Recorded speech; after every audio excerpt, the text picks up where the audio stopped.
How's it going, everybody? Welcome back to another edition of the Go Forward Show, streaming to you here from NRB in beautiful Nashville, Tennessee.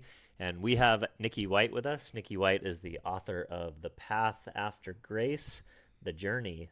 Nicki, thanks so much for coming down and spending some time with us. Absolutely. Fun. So tell me a little bit about what was the passion that you had inside of you that inspired this book. Well, and this is what actually my seventh book. Amazing. And it's kind of about our journey, like sanctification, like maturing in Christ. Okay. And life, you go through hard things. Yeah, kind of the And you're gold refining, pruned as they were to say. and in John 15, God tells us to abide to Him. You might have to prune a branch that's Sure. not for you to grow. Yeah, God doesn't tell us that life will be easy. No, He says not at tells all. us it'll be interesting. So It'll be exciting. this, as part of my journey, Okay. which I went through a lot of difficulty growing up on a farm, Washington growing up, and then going to California for college, and Sure. just some different things.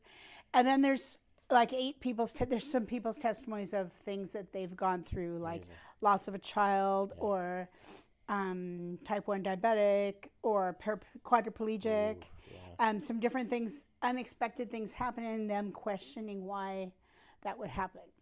So the book kind of works through, there's kind of a journey you go on through it, and it kind of expands as. I love that. Were there some commonalities between your story and the 8 testimonials that you had of what people went through and were able to persevere through? And were there some common themes of what people looked like on the other side if they treated things in a certain Yeah. way? Absolutely, because sometimes you can see the reasoning later. Yeah. When you're going through something, Yeah, it's never fun really, when it's happening, right? you don't really see that. But then, then you go through and you learn. Yeah, totally. Learn through something happening. Well, for me, I've been fired twice, laid off twice. Well, fired, I think laid off twice. And always on the other end of that was the most exciting opportunity for my career ever. Right. And I mean, I'm an older person. I didn't start writing till my 50s. Wow. And so, because of things that happened in my childhood, younger, it's like people kept saying, someone has to write about this, Someone.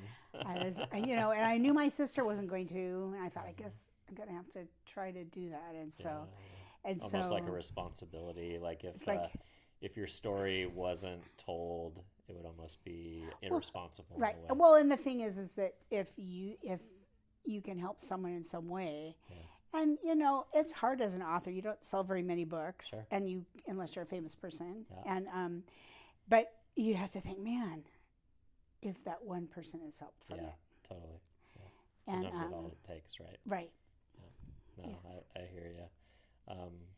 In the professional world, we call books the most expensive business card you'll ever make, right? Well, it's almost irritating when there's some TV show and there's some famous person said, I have a book out. I wrote a book, and it's a bestseller very first day. And I'm thinking, good for you. Well, Happy for you. Those 10,000 Instagram followers didn't hurt, right? Right. Yeah. Exactly. Yeah. Totally. I love it. All right. So one of the big topics of NRB this year is AI. We kind of can't escape it in any corner of humanity right now. It's invading all professions, all really every component of life. Did you say 7-time author? Yes. As someone who's I haven't used any AI. Say again? I haven't used any AI. Haven't used any from the beginning. No, I think the back of this cover, Nice. There was a little bit, but it didn't sound like me, so I changed it. Oh, interesting. So for you, you're staying 100% pure, writing everything the old-fashioned way. Yeah. And I don't even know how to use AI. Interesting.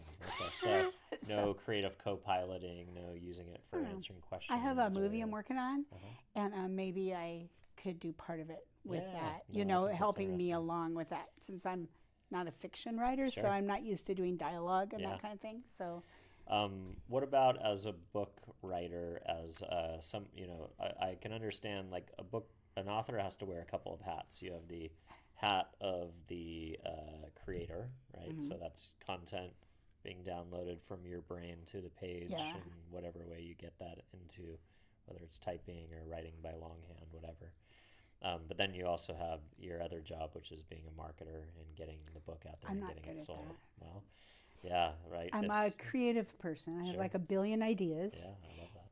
I paint backdrops, do things creative, do hospitality stuff. Like I invite people to my house all the time, garden, that kind of thing. That's fun. So I'm You're not all about the human. Well, I'm not good techie person. Sure. My husband's been in tech stuff for 40 years. Nice. So he's good with that. Good thing, because I need help sometimes with that. But yeah, but the ideas, there's a lot of ideas. I love it. And then anything around like you mentioned, like book covers, like, I'm not an artist, but this is my hike I went on. Oh, wow. So I took the photo, and I love that. one of my other books, I painted the cover. Oh, so cool. That's amazing.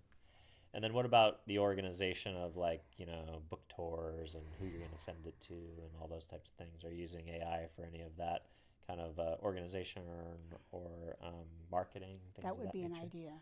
Yeah, it's interesting. I do social media stuff. Sure. I've gone to conferences. I've spoken at places. Love conferences, that kind of thing. Totally.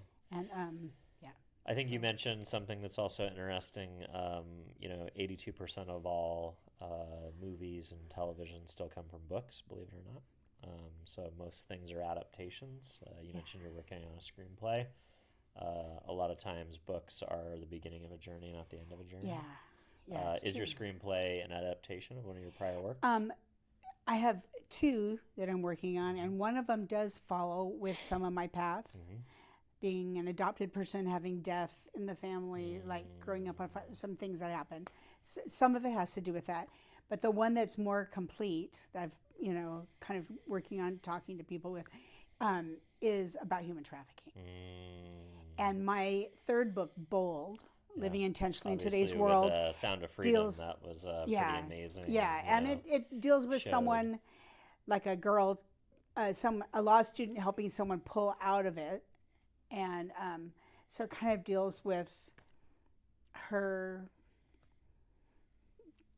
journey, kind of like this person, and pulling out of it, and that it's not all about these brute type people. It's like usually a lot of times someone or someone they call them the Romeo person, more of it's a great point. Type person. Yeah, it's a lot of times we have this like trafficked, like Mexican drug cartel idea in our head of like how these things are happening, and the reality it's it's the massage parlor down the street, right? And so the point of that, and I had a person in one of my other books that it was a law student, and she said, and so it kind of based off some of her experience and her data that she had, and I thought, man, people aren't even aware of this, and so. That's why I started working on it about 4 years ago, and that's why I decided to do it, because people kind of need to be a little more aware and get rid of what they think it is to what it really is. Yeah, that's a great point. Well, amazing. Congratulations on your 7th book. You are a phenom and a powerhouse, and continue to put amazing things out into the world. So congratulations. Make a difference. Yeah, let's go. So if folks at home would like to follow along, learn more, buy the book, where would you like to send folks? It's basically The Path After Grace. It's basically in any bookstore. You can order it because it's distributed by Ingram. So Amazon, it's on all my books are on Amazon, but you could go to a bookstore, buy local. I think bookstores help authors with the algorithm better than buying things on Amazon. Yeah, I think especially if you buy the paper physical copy. Well, it's good for the store too. Yeah, it's good for the store. Yeah, so you can order it from somewhere. You can take it without a phone to a park or a beach and read it. Our technology website attached to our website, theboldlyministries.com. I love it. You can go to the website and buy whatever. Amazing. Thank you for spending some time with us. Cheers.